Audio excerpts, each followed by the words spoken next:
Hello friends, welcome back my channel. कैसे हैं? उम्मीद करती हूँ आप सब अच्छे होंगे और खूब मिला के अपनी तैयारी कंटिन्यू कर रहे हैं। तो आज हम पढ़ेंगे जो हमारा प्रीवियस ईयर सीरीज चल रही थी उसका थर्ड पार्ट है आज ये। और यहाँ पे जो ये पेपर है 1 to 5 का है, ठीक है। 1 to 5 का है। 1 to जो 6 to 8 वाला होता है वो हम कर चुके हैं, दोनों पेपर सन 2016 वाला। और वीडियो पसंद आए तो चैनल को जरूर सब्सक्राइब करें, ज्यादा से ज्यादा शेयर करें। पहला क्वेश्चन है, वह मापने जिसमें अंतराल के समस्त गुण के साथ क्रम शून्य भी हो क्या कहलाता है? अनुपात मापनी कहलाता है। क्या कहलाता है? अनुपात मापनी। और आप ये जो तीन ही इसमें दी हुई हैं, अंतराल मापने, नामित मापने, ये भी आप पढ़ लेना, क्योंकि क्या पता नेक्स्ट एग्जाम में ये पूछ लिया जाए, ठीक है। और साथ में जो इसकी ये व्याख्या दी हुई है इसे भी पढ़ लेना एक बार, वीडियो पॉज करके पढ़ लेना आप, तो आपको फिर ये क्वेश्चन लंबे टाइम तक याद रहेगा। क्वेश्चन नंबर सेकंड पे चलते हैं।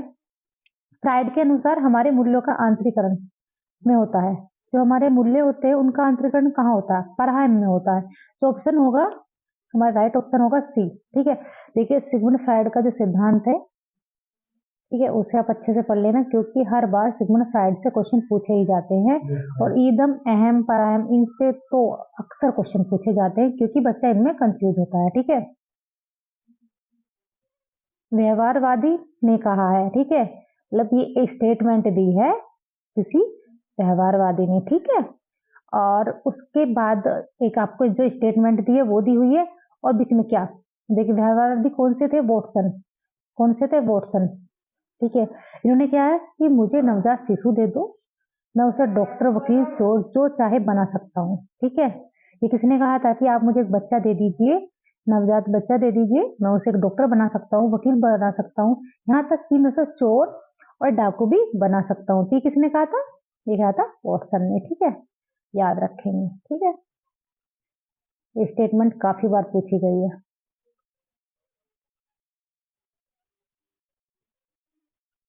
क्वेश्चन नंबर 4 है, ध्यान आकर्षित होने में, फिर रिक्त स्थान दिया हुआ है, की प्रमुख भूमिका होती है। क्या होती है? उद्दीपन की तीव्रता की।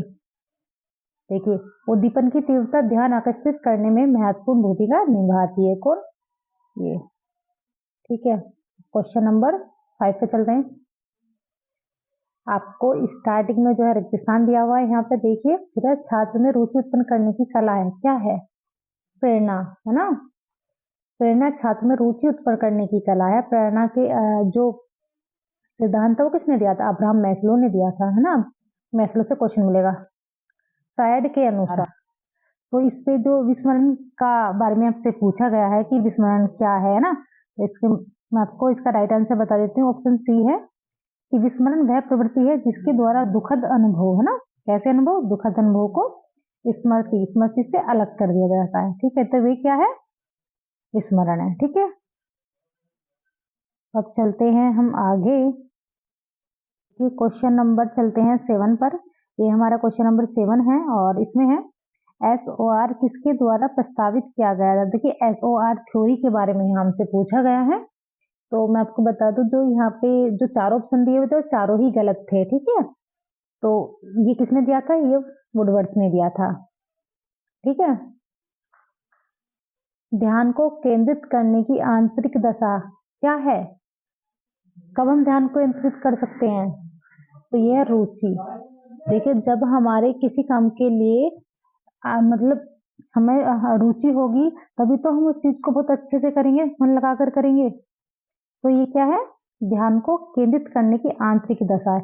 आपने देखा होगा ना, देखिए बच्चों को गेम खेलने में बहुत इंटरेस्ट आता है, तो आपने देखा होगा जब भी वो फोन में गेम वगैरह खेलेंगे तो मतलब बाहर की दुनिया को बिल्कुल भूल ही जाते हैं, क्योंकि उनका पूरा ध्यान क्या होता है? पूरे गेम पर होता है, क्योंकि उनकी उनकी क्या है, वो इंटरेस्ट आने वाली चीज है, उनमें उसको इंटरेस्ट आ रहा है, ठीक है। क्वेश्चन नंबर 9 पे चलते हैं। एक परिस्थिति में अर्जित ज्ञान का दूसरी परिस्थिति में उपयोग कहलाता है। क्या कहलाता है? बताइए। सीखने में स्थानांतरण। क्या कहलाता है? सीखने में स्थानांतरण। और ये हमारा जो पहला पेपर था ना, उसमें भी सेम ही क्वेश्चन आया था, ठीक है। क्वेश्चन नंबर 10 चलते हैं। अनुभव द्वारा व्यवहार में परिवर्तन क्या कहलाता है?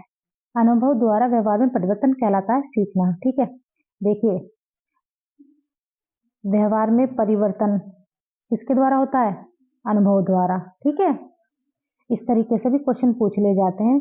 तो आप ये जो अधिगम वाला चैप्टर है ना आपका, वो अच्छे से पढ़ लेना। क्वेश्चन नंबर 11 पर चलते हैं। ठीक है, सांख्यिकी में वह रेखाचित्र जिसमें आवृत्तियों को स्तंभों द्वारा प्रदर्शित किया जाता है कहलाता है क्या? स्तंभाकृति। क्या कहलाती है? स्तंभाकृति कहलाती है। ठीक है, अब चलते हैं क्वेश्चन नंबर 12। विकास की किस अवस्था में बुद्धि का अधिकतम विकास होता है? किस अवस्था में होता है? किशोर अवस्था में। आप सभी को पता है, जब बच्चा छोटा होता है यानी कि शेषावस्था में तो ना के बराबर ही होता है ना, बहुत कम हो पाता है। बाल्यावस्था में बच्चा क्या है, समूह में ज्यादा रहता है। ठीक है, और एकाकी चिंतन नहीं करना जानता है। ठीक है, और किशोरावस्था में बच्चे का पूरा मानसिक विकास हो जाता है, जितना भी उसका मानसिक विकास होना होता है वो हो जाता है। ठीक है, क्वेश्चन नंबर 13 पर चलते हैं। शिशु का अधिकांश व्यवहार आधारित होता है किस पर? आधारित होता है मूल प्रवृत्तियों पर। किस पर आधारित होता है? मूल प्रवृत्ति। तो जो छोटा शिशु होता है ना, और इसी शेषावस्था को क्या कहा गया? सीखने का अनोखा काल कहा गया। क्या कहा? और शिशु अवस्था में शिशु का व्यवहार कैसा होता है? मूल प्रवृत्तियों पर होता है, जैसे कि रोना, हंसना। ठीक है, ये सब क्या है? हमारे जो मूल संवेग हैं उन पर निर्भर होते हैं। ठीक है, क्वेश्चन नंबर 14 चलते हैं। अंतर्दृष्टि सूझ द्वारा सीखने के सिद्धांत में कोलबर्ट ने प्रयोग किया था। देखिए, अंतर्दृष्टि द्वारा, तो आप सबसे पहले तो आप ये बताइए, ये जो सिद्धांत है किसने दिया था? ठीक है, तो ये सिद्धांत दिया था कोलबर्ग ने। किसने दिया था? ये कोलबर्ग ने दिया था, है ना। ठीक है, कोलबर्ग ने दिया था और 1925 में दिया था। वन मानुष पर इन्होंने अपना प्रयोग किया था। किस पर किया था? वन मानुष पर इन्होंने अपना प्रयोग किया था। तो इसका जो राइट आंसर होगा वो भी होगा, वन मानुष पर किया था और कोलबर्ग ने किया था 1925 में। हमारा क्वेश्चन नंबर 15 पर आ जाइए। देखिए, यह आवश्यक नहीं है कि बच्चा, क्वेश्चन नंबर 15 पर आ जाइए। क्वेश्चन नंबर 15 करते हैं। यह आवश्यक नहीं है कि उच्च बुद्धि लब्धि वाले बच्चे क्या हो, रिक्तिस्थान दिया हुआ में भी उच्च हो। किसमें? सृजनशीलता में। ठीक है, किसमें? सृजनशीलता में। जरूरी नहीं ना कि जिसकी बुद्धि लब्धि उच्च हो तो वह उसका जो सृजनशील है वो भी क्या हो? उच्च हो। अधिगम में, है ना, अधिगम में रिक्तिस्थान दिया ने प्रभाव का नियम दिया था। किसने दिया था? थॉर्नडाइक ने दिया था। और कितने दिए थे प्रभाव के नियम? 3 दिए थे। ये क्या थे? मुख्य नियमन थे। और 5 कितने थे? 5 थे गौण नियम। पहला तत्परता का नियम था, प्रभाव का नियम, अभ्यास का नियम। ठीक है, याद करेंगे, थॉर्नडाइक से हर बार क्वेश्चन पूछा जा रहा है। Question number 17। निम्नलिखित में से किस विधि का उपयोग स्मृति के मापन के लिए नहीं किया जाता? किसका नहीं किया जाता? किसका मापन नहीं किया जाता स्मृति के मापन के लिए? तार्किक विधि का। ठीक है,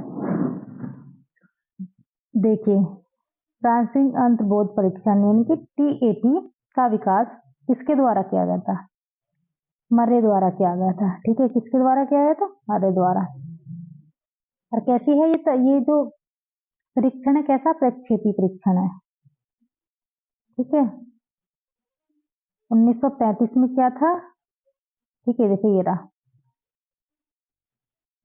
चलते हैं क्वेश्चन नंबर 19 पर। मनोविज्ञान का शिक्षा के क्षेत्र में सबसे बड़ा योगदान है। क्या है सबसे बड़ा योगदान? बाल केंद्रित शिक्षा। सही बात है, क्योंकि बाल विकास मनोविज्ञान ये क्या है? बच्चे का ऑल ओवर विकास के ऊपर ही सब कुछ केंद्रित है। ठीक है, निम्नलिखित में से कौन सा वृद्धि और विकास के सिद्धांत से संबंधित नहीं है? वृद्धि और विकास से कौन संबंधित नहीं है? वर्गीकरण का सिद्धांत संबंधित नहीं है। निरंतरता का सिद्धांत भी है, समन्वय का सिद्धांत भी है, व्यक्तिता का भी सिद्धांत है। ठीक है, चलते हैं क्वेश्चन नंबर 21। कक्षा शिक्षण में पाठ प्रस्तावना सोपान सीखने के किस नियम पर आधारित है? देखिए, कक्षा शिक्षण में पाठ प्रस्तावना, ठीक है, सोपान सीखने के किस नियम पर आधारित? तत्परता के नियम पर। और ये किसने दिया था तत्परता का नियम? पहले भी हम पढ़ चुके हैं, थॉर्नडाइक ने दिया था। ठीक है, क्वेश्चन नंबर 21 पर चलते हैं। 21 हो गया, क्वेश्चन नंबर 22 पर चलते हैं। संप्रत्यय निर्माण का प्रथम सोपान है। देखिए, संप्रत्यय निर्माण का प्रथम सोपान क्या है? प्रत्यक्षीकरण। और ये मोस्ट इंपॉर्टेंट है, ठीक है। कैसा है? मोस्ट इंपॉर्टेंट है। सबसे पहला है प्रत्यक्षीकरण, ठीक है। दूसरा है विभेदीकरण, तीसरा है पृथक्करण और चौथा है सामान्यकरण, ठीक है। पहला क्या है? प्रत्यक्षीकरण, दूसरा क्या है? विभेदीकरण, तीसरा क्या है? ये पृथक्करण और चौथा क्या है? सामान्यकरण, ठीक है। क्वेश्चन नंबर 23 पर चलते हैं। प्रेक्षणात्मक अधिगम संप्रत्यय द्वारा दिया गया था। किसके द्वारा दिया गया? बंडोरा के द्वारा, ठीक है। बंडोरा के द्वारा दिया गया था, ठीक है। Question number 24। उदाहरण, निरीक्षण, विश्लेषण, वर्गीकरण, नियमीकरण निम्नलिखित में से किस विधि के सोपान है? बताइए, किस विधि के सोपान है? ये है आगमन विधि के। आगमन, निगमन, ठीक है। आपको इन विधियों को अच्छे से पढ़ लेना है। Question number 25। अवधान के आंतरिक अथवा व्यक्तिनिष्ठ निर्धारण है। किसके निर्धारक है? ठीक है। रुचि के, लक्ष्य के, अभिवृत्ति के, ठीक है। किसके हैं? रुचि, लक्ष्य और अभिवृत्ति के। Question number 26। बाल मनोविज्ञान का क्षेत्र, ठीक है। बाल मनोविज्ञान का क्षेत्र कब से शुरू होता है? गर्भावस्था से किशोरावस्था तक, ठीक है। गर्भावस्था से किशोरावस्था तक होता है। देखिए, अगर आपको ये वीडियो पसंद आए तो वीडियो को ज़्यादा से ज़्यादा शेयर करें और चैनल को सब्सक्राइब करें। क्वेश्चन नंबर 27 पर चलते हैं, ठीक है। देखिए, वह अवस्था जो कि माता के 21 गुणसूत्र जोड़े के अलग न हो पाने के कारण होती है, क्या कहलाता है? डाउन सिंड्रोम कहलाता है। क्या कहलाता है? डाउन सिंड्रोम, ठीक है। इस अवस्था में व्यक्ति कैसा होता है? सामाजिक तंत्र का अस्तित्व बनाए रखने के लिए नियमानुसार व्यवहार करता है, ठीक है। और ये कोलबर्ग की कौन सी अवस्था का? परंपरागत स्तर का, ठीक है, जो बीच वाला स्तर है। देखिए, कोलबर्ग के अनुसार किस अवस्था में नैतिकता बाह्य कारकों द्वारा निर्धारित होती है? कौन सी? पूर्व पारस्परिक अवस्था, ठीक है। इसे हम पूर्व परंपरागत स्तर कहते हैं, जिसे हम पूर्व परंपरागत स्तर कहते हैं। दूसरा हमारा परंपरागत स्तर है, तीसरा हमारा उत्तर रूढ़िगत स्तर है, ठीक है। क्वेश्चन नंबर 29 पर चलते हैं। निम्नलिखित में से कौन सा सही क्रम है? एक क्रम दिया हुआ है, आप उसे सही क्रम बताएंगे। देखिए, इसका जो राइट आंसर है 4 है, पहले होगा, ठीक है। पहले अंडाणु है, फिर शुक्राणु है, फिर युग्मन होता है, फिर ब्लास्टोसिस्ट होता है, ठीक है।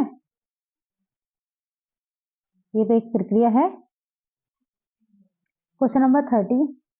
अंतर्मुखी, बहिर्मुखी और उभयमुखी व्यक्तित्व का वर्गीकरण किसने किया था? ये किया था जुंग ने। किसने किया था? जुंग ने। आप मुझे बताएंगे क्रेसमर और सेल्डन ने कौन से किए थे, ठीक है।